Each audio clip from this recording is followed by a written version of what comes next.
consiste em passar conhecimentos básicos sobre a lógica aplicada à computação. Sou estudante da Universidade Federal de Alagoas, do curso de Ciência da Computação, campus UFAL, Arapiraca. Foi solicitado pelo professor Elton e será ministrado por mim, Jadson Costa.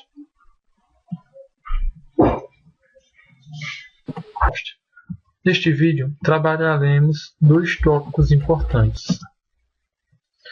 que é a introdução à lógica, onde conheceremos o histórico da lógica, onde ela é aplicada e o que é a lógica.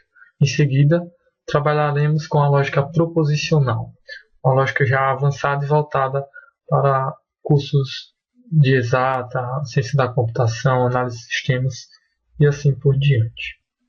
Então vamos lá. Mas o que será a lógica? Geralmente,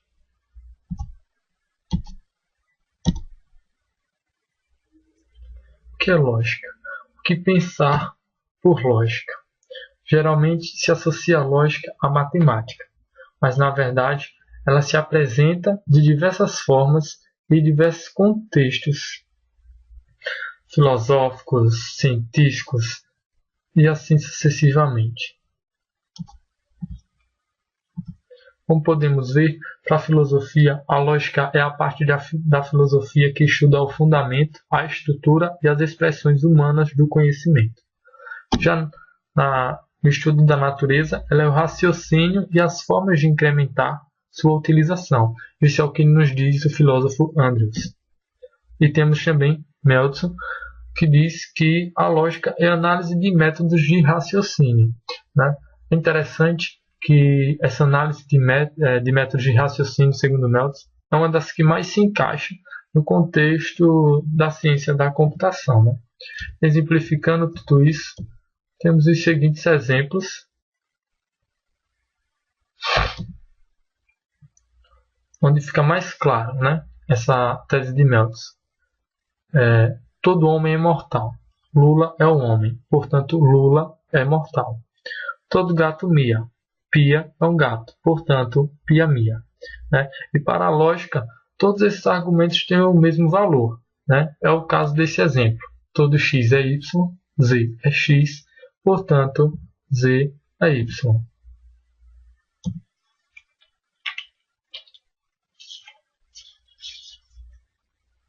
E daí vamos ao histórico da lógica, que engloba as diversas culturas e tradições. Né? Aí nós vemos nesse histórico que, apesar de diversas culturas terem usado complicados sistemas de raciocínio, apenas a Índia, a Grécia e a China tiveram um desenvolvimento sustentável destes métodos. Né? E aí vem a lógica medieval, que é a lógica foi uma das primeiras, né? E é uma lógica aristotélica desenvolvida no período de 1200 a 1600 d.C. Mas com o lançamento do livro A Lógica, se dá início à lógica tradicional. Né? Foi um livro também conhecido como A Arte do Pensamento, desenvolvido por Antoine Arnauld e Pierre Nicole. Mas, logo em seguida, veio a lógica moderna, tendo como René Descartes o primeiro filósofo a utilizar as técnicas algébricas como meios de exploração científica.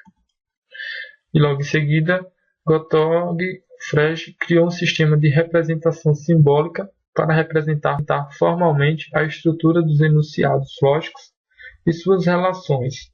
E logo em seguida inventou o cálculo dos predicados.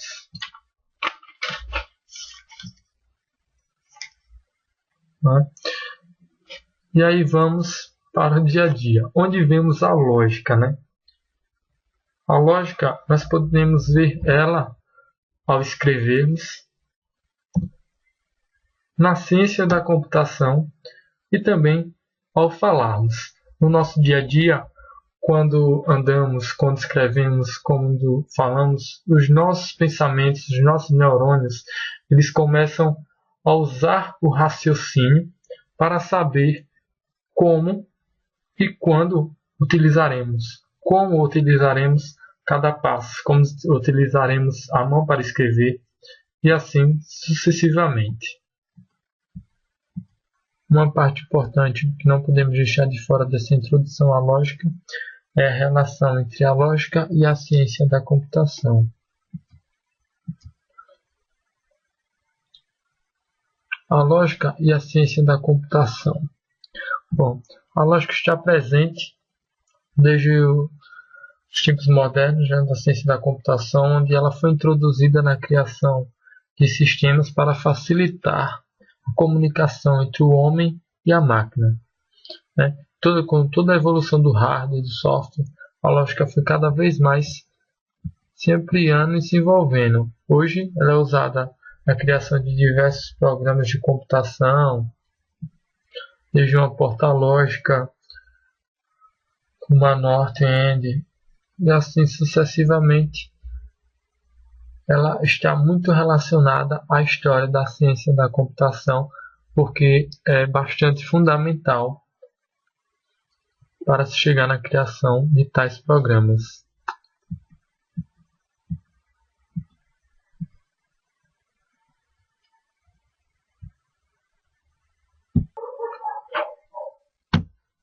Vamos começar agora a segunda parte do nosso vídeo, que fala sobre a lógica proposicional. A lógica proposicional ela é um formalismo composto por uma linguagem formal usada para representar conhecimento e métodos de inferência usados para representar raciocínio, e tem como principal finalidade a representação de argumentos, que é a sequência de sentenças em que uma delas é uma conclusão e as demais são premissas, e a validade de argumentos, que verifica se sua conclusão é uma consequência lógica de suas premissas. A sua síntese é composta por símbolos de verdade, que assumirão o valor de verdadeiro ou falso, símbolos proposicionais, que são representados por letras maiúsculas ou minúsculas, e conectivos proposicionais.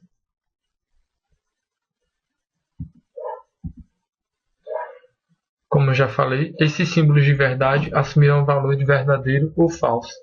É geralmente representado por V ou F. Os conectivos proposicionais eles recebem os seguintes significados: o não, o V representa o ou, o chapeuzinho representa o i, essa implicação, como a gente pode ver, é o se então ou implica, e o último símbolo em amarelo ele representa o se somente se ou a bi-implicação.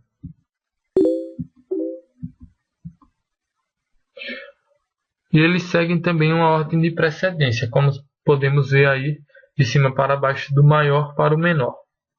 Primeiramente vem o não, depois o i, sequencialmente o ou, o implica e, por último, a bi-implicação.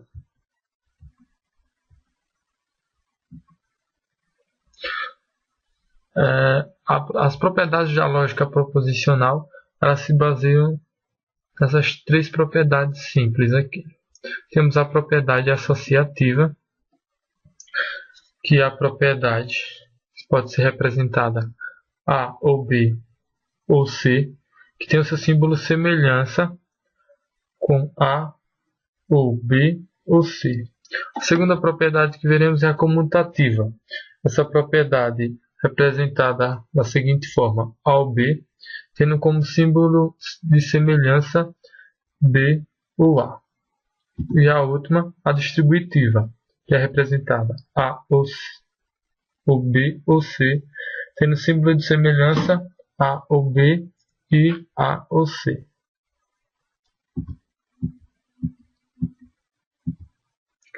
Suas fórmulas são as sentenças que a gente usa para as formalizações. Todas as proposições são fórmulas.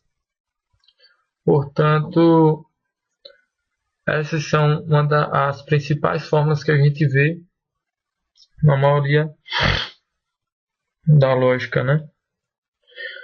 Temos a fórmula da negação, representada aí pelo não há, a da conjunção, representada por A e B, a da disjunção, representada por A ou B, da implicação, representada por A implica em B, e a da bi-implicação, ou a bicondição, A bi-implicando em B.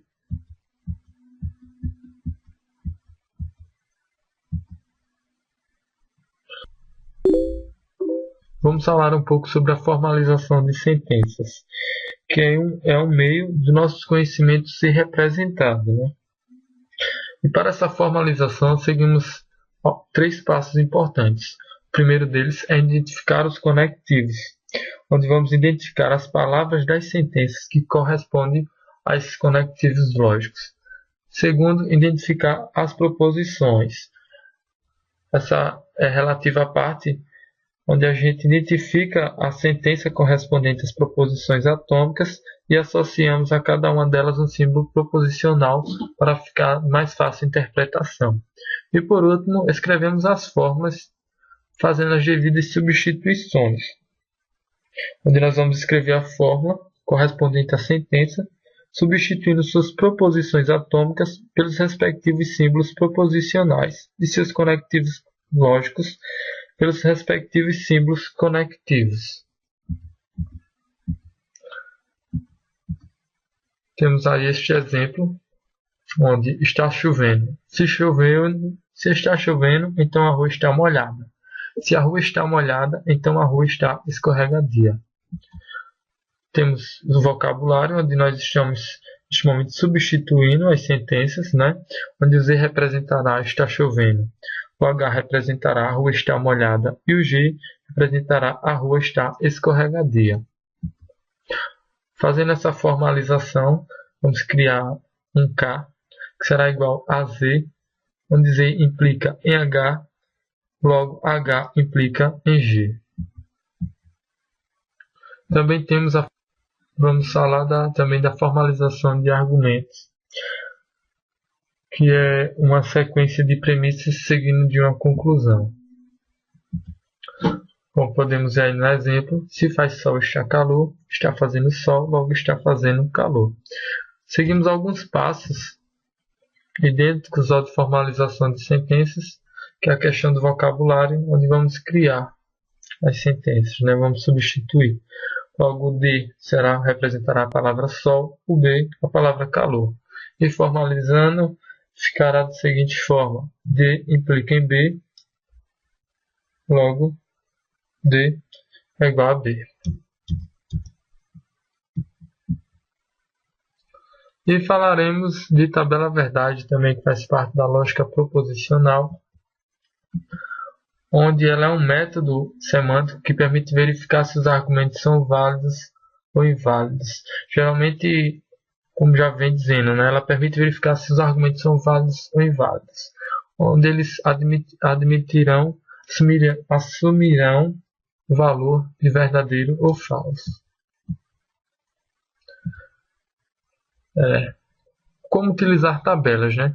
Aqui eu coloquei algumas observações básicas para essa construção dessas tabelas verdades, onde cada fórmula pode assumir 2 valores, verdadeiro ou falso. Sendo assim, basta levar o número de fórmulas atômicas, ou seja, podemos representar 2 elevado a n, onde 2 representará os valores de verdadeiro ou falso e o n o número de fórmulas atômicas. Aí temos a representação da tabela verdade da conjunção, onde quando P assume o valor de verdade e Q também é verdadeiro, P e Q será verdadeiro. Quando P assumir o valor de verdadeiro e Q o valor de falso, P e Q será falso. Quando F for representado pelo valor falso e Q for um valor verdadeiro, o resultado de P e Q será falso. Quando P for falso e Q for falso, P e Q representará um valor falso também, né? Exemplificando, a conjunção será verdadeira quando P e Q forem ambas verdadeiras, falsa em qualquer outro caso. Logo em seguida, temos a tabela da disjunção. Quando P assumir um valor verdade e Q for verdadeiro, P ou Q será verdadeiro. Quando P assumir um valor verdade e Q um valor falso, P e Q será verdadeiro. Quando P assumir um valor verdade e Q um valor... Corrigindo-me. Quando P assumir um valor falso e Q um valor verdadeiro, P ou Q será verdadeiro. Quando P assumir um valor falso e Q um valor falso, P ou Q será falso. Exemplificando, ela será verdadeira quando pelo menos uma das proposições é verdadeira e falsa quando P e Q forem falsos. Logo em seguida, temos a da implicação. Quando P assumir um valor verdade e Q também assumir o mesmo valor verdade, P implicando em Q será verdadeiro.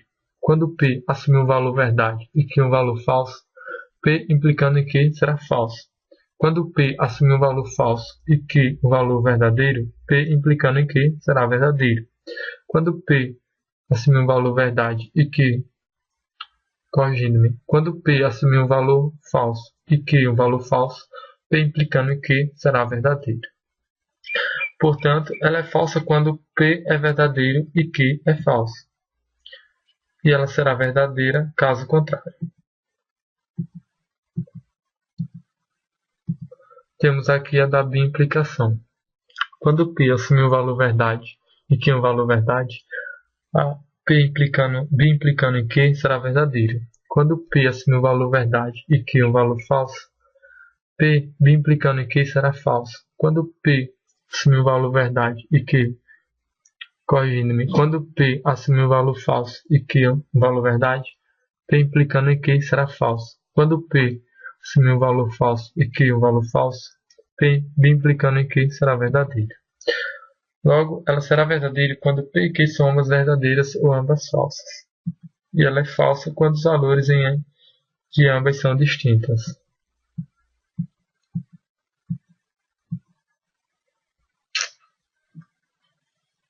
Neste último momento do vídeo, veremos a forma formal. Ou seja, diz que uma proposição está na forma formal quando ela segue os seguintes padrões. Quando a fórmula está na forma formal, somente se aparecem os conectivos da negação e ou. Exemplo, P e Q ou, não Q ou R. Passando para a forma formal, vamos aprender como se trabalhar um pouco com essa forma. Geralmente, substitui-se o P implicando em Q por não P ou Q, e o P implicando em Q por não P ou Q e P ou não Q. Ela se define de duas formas, a forma normal conjuntiva e a forma normal disjuntiva. Na forma normal conjuntiva temos as seguintes condições. Contém somente os conectivos da negação, do i ou do ou. A negação não vai aparecer repetidamente e não tem alcance sobre i ou. Não há componentes do tipo P ou Q e R. Exemplos: não P ou não Q, não P ou Q e não Q ou não R. Temos também como transformar, para FNC. Vamos aprender aí um pouquinho sobre a transformação.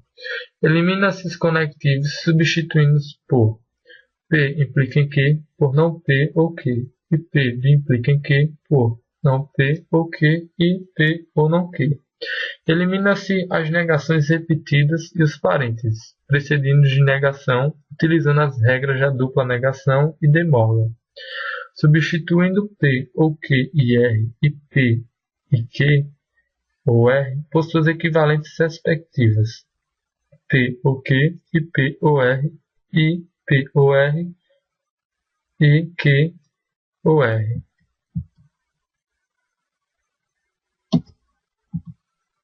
Temos aí um exemplo de conversão. onde vamos converter P ou Q implica em R ou S na forma normal conjuntiva, né? Primeiro vamos transformar, né, substituir a implicação, onde ficará não P ou Q, ou R e S. Logo em seguida começaremos a usar a questão da negação, da lei de Morgan e da substituição de parênteses. A fórmula vai ficar não P e não Q, ou R e S.